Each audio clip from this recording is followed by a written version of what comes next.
மக்களே, welcome to Lalitha kitchen.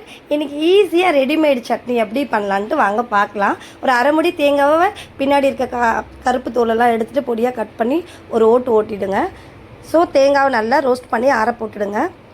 சிம்லேயே வச்சு தான் கலர் மாறாமல் ரோஸ்ட் பண்ணணும். ஒரு ஸ்பூன் உளுந்து, ஒரு கப் பொட்டுக்கடலை, அரை கப் வேர்க்கடலை போட்டு சூடாகிற அளவுக்கு வறுத்துட்டு அரை போட்டுடுங்க. 4 காஞ்ச மிளகாவை போட்டு நல்லா வறுத்துட்டு நம்ம அரை வச்சுருக்க தேங்காய் அதில் போட்டு மிக்ஸ் பண்ணிக்கோங்க. ஒரு துளி புளி பிச்சு போட்டு அதையும் சூடு பண்ணிவிட்டு அரை போட்டுடுங்க. அது ரெண்டுமே நல்லா ஆறிட்டோன்னே ஒரு ஸ்பூன் பெருங்காயத்தூளை போட்டு மிக்ஸ் பண்ணிவிட்டு ஜாரில் போட்டு பல்ஸ் மூடில் ரெண்டு வாட்டி பல்ஸ் மூடில் அரைச்சிங்கன்னா போதும். சட்னிக்கு எப்படி நம்மளுக்கு தான் தெரியல, சட்னி எப்படி ரெடி பண்ணுவோம் அதே மாதிரி இது நல்லா அரைச்சிட்டு ஒரு தட்டில் போட்டு ஆற போட்டுடுங்க. தட்டில் போட்டு ஆற போட்டதும் இப்போ நம்ம தாளிப்பு பார்த்துக்கலாம். எண்ணெய் இல்லாமல் எப்படி தாளிக்கலாம் பார்த்துக்கோங்க. ஒரு கடாய் சூடு பண்ணிவிட்டு கடுகு, உளுத்தம்பருப்பு, காஞ்ச மிளகாய், கருவேப்பிலை. கடுகு நல்லா பட்டுன்னு வெடிக்கிறது தெரியும் பாருங்கள். நல்லா க்ளோஸப் வச்சு பாருங்கள்.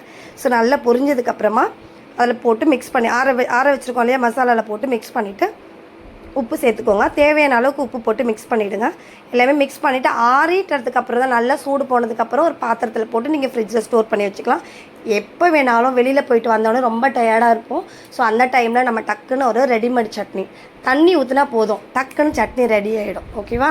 இப்போ இதை நல்லா ஆறினதுக்கப்புறம் பாத்திரத்தில் மாற்றி வச்சுக்கலாம். நான் இப்போ உங்களுக்கு இதை மிக்ஸ் பண்ணி காமிக்கிறேன் பாருங்கள். நான் 2 டேபிள் ஸ்பூன் போட்டு கொஞ்சமாக தண்ணி ஊற்றி நல்லா மிக்ஸ் பண்ணி காமிக்கிறேன் பாருங்கள்.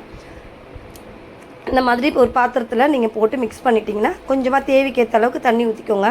ரொம்ப கட்டியாக வேணும்னா கட்டியாகவும் வச்சுக்கலாம், தண்ணியாக வேணாலும் தண்ணியாக வச்சுக்கலாம். 2 செகண்டில் சட்னி ரெடி. கண்டிப்பாக ட்ரை பண்ணுங்கள். டேஸ்ட்டாக ஈஸியான மெத்தட். நன்றி, வணக்கம்.